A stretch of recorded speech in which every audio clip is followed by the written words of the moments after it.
বিয়েবাড়ি বিয়েবাড়ি বিয়েবাড়ি, সেই নভেম্বর মাস থেকে ফেসবুকে বিয়েবাড়ির ভিডিও ফটো দেখে দেখে না বন্ধুরা বোর হয়ে গেছিলাম। আর বলো না, একটাও বিয়েবাড়ি জুটছিল না।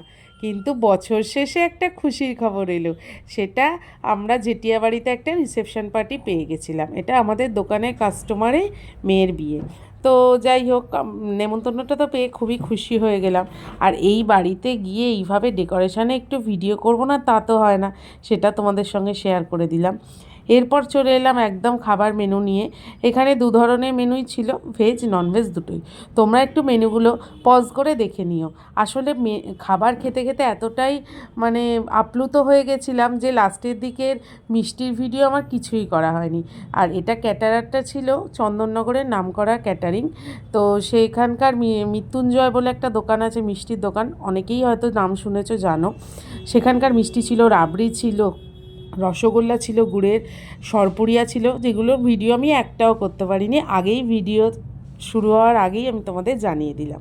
তো দেখো, কথা বলতে বলতেই এসে গেল ফিশ ব্যাটার ফ্রাই, সাথে একটা সস আর স্যালাডে পেঁয়াজ শসা গাজর তিনটেই ছিল। এরপরে এই খেতে খেতেই, আর সেদিনকে তো ঠান্ডাটাও ব্যাপক ছিল, আর হাওয়া দিচ্ছিল গঙ্গার ধারে বাগানবাড়ি। হাওয়ায় একদম মানে কান সব কিছুই ঠান্ডা হয়ে যাচ্ছিল, আর তার সঙ্গে একদম হাতে গরম খাবার। মনটা একদম ভরে গেল। খাবার খাবো না ভিডিও করব, এই নিয়েই আমি মানে কনফিউশনে আমি চলে গেছিলাম। তো যাই হোক, এরপরেই চলে এলো ফুলকো লুচি, সাথে দেখো মোটা শুদ্ধ বেগুন ভাজা, এগুলো একদম দেখাই যায় না। আর আরেকটা জিনিস লক্ষ্য করেছো কি, মাটির থালা, তার উপরে কলা পাতা, এটাও একটু ইউনিক লাগলো আমার।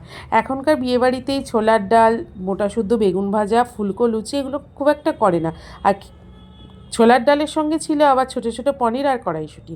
এরপরে চলে এলো স্টিম রাইস, আর ছিল এখানে ভেটকি ভাপা। পাতুরি তো আমরা সবসময় খাই, কিন্তু ভেটকি ভাপাটাও খুব সুন্দর টেস্ট ছিল।